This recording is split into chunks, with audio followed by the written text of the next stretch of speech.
जय श्री राधे। जय श्री हरि। सर्वप्रथम मैं आप लोगों को करवा रही हूँ अपने घर के खूबसूरत मंदिर के दर्शन और इसमें विराजमान सभी देवी देवताओं के दर्शन। आप सभी को मेरी जय श्री राधे। ये है हमारी श्रीमद् भागवत गीता, जो कि लगभग हम सभी हिंदुओं के घर में होती है और होनी भी चाहिए, क्योंकि इससे हमें जीवन जीने की प्रेरणा मिलती है कि सुख दुख में भी इंसान कैसे अपने मन को काबू में कर अपने जीवन को जय बद्री विशाल भगवान की, जय श्री हरि विष्णु भगवान की। आज मैं लेकर आई हूँ आपके लिए एक अद्भुत और पावन यात्रा का वर्णन। ऋषिकेश से बद्रीनाथ धाम का सफर। यह कोई एक साधारण यात्रा नहीं, बल्कि जीवन को आध्यात्म और उमंग से भर देने वाला एक सुंदर सा अनुभव है। तो आइए मेरे साथ चलते हैं हिमालय की गोद में बसे भगवान विष्णु के दिव्य धाम बद्रीनाथ की ओर। ऋषिकेश से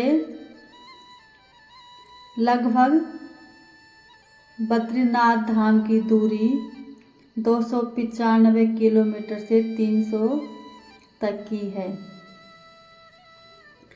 ऋषिकेश गंगा किनारे बसा एक बहुत ही सुंदर सा प्यारा और खूबसूरत नगर है, जिसे योग नगरी ऋषिकेश भी कहा जाता है।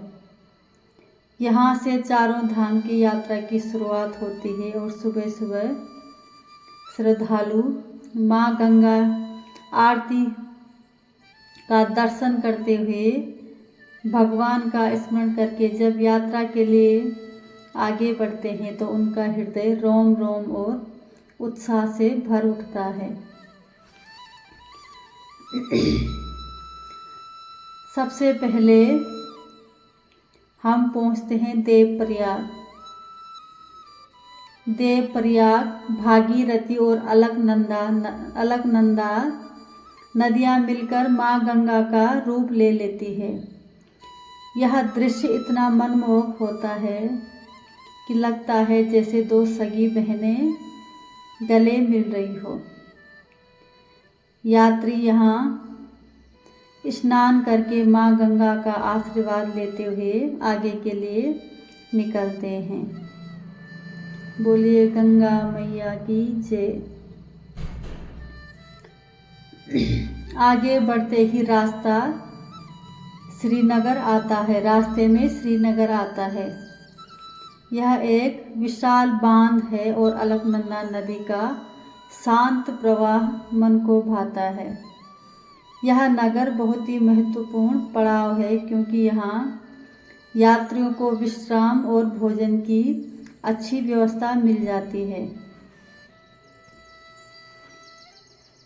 अगला पड़ाव आता है रुद्रप्रयाग, जहाँ मंदाकिनी और अलकनंदा नदियों का संगम होता है। भगवान विष्णु के इस दरबार तक पहुँचने के लिए हमें कई नदियों का संगम देखने को मिलता है, जो कि बहुत ही आनंदित और मन को प्रफुल्लित कर देने वाला होता है। कहते हैं कि यहाँ भगवान शिव ने रुद्र रूप धारण किया था। यात्रा में यहाँ रुककर तीर्थयात्री अपने जीवन की कठिनाइयों को दूर करने का संकल्प भी लेते हैं। रुद्रप्रयाग से आगे आता है कर्णप्रयाग। अब हम आते हैं कर्णप्रयाग में। यह वही स्थान है जहाँ महाभारत के वीर योद्धा कर्ण ने तपस्या की थी। यहाँ पवित्र संगम के दर्शन करने से पुण्य की प्राप्ति होती है, यह मान्यता है। कर्णप्रयाग से चलते हुए आगे बढ़ते हैं तो पड़ता है नंदप्रयाग।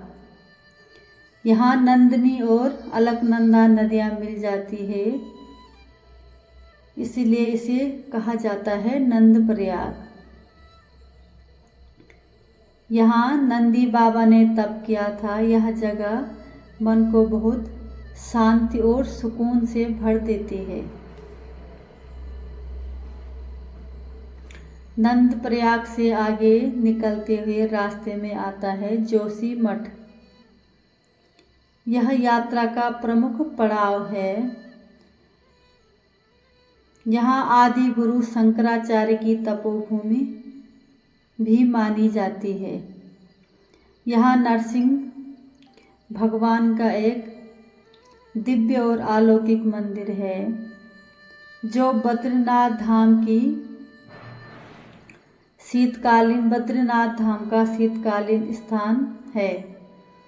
जब बद्रीनाथ धाम में बर्फबारी होती है तो वहाँ के कपाट यानी वहाँ के द्वार बंद हो जाते हैं, तो भगवान नारायण की पूजा यहीं इसी स्थान जोशीमठ में होती है। यात्रा करने वाले लोग यहाँ विश्राम करते हुए अगले दिन बद्रीनाथ की ओर प्रस्थान करते हैं, अर्थात जोशीमठ से बद्रीनाथ तक का सफ़र एक दिन में तय हो जाता है। यदि कोई ऋषिकेश से बिना विश्राम किए हुए निकलता है तो वह एक ही दिन में भगवान श्री नारायण के दरबार बद्रीनाथ में पहुंच जाता है। जोशीमठ से बद्रीनाथ का रास्ता बेहद ही रोमांचक और खूबसूरत है। एक ओर गहरी खाई है तो दूसरी ओर बहती अलकनंदा का खूबसूरत सा दृश्य। इसी तरह आसमान को छूते हुए ऊंचे ऊंचे बर्फीले शिखर यहाँ देखने को मिलते हैं, जो कि मन को अत्यंत प्रसन्न कर देते हैं।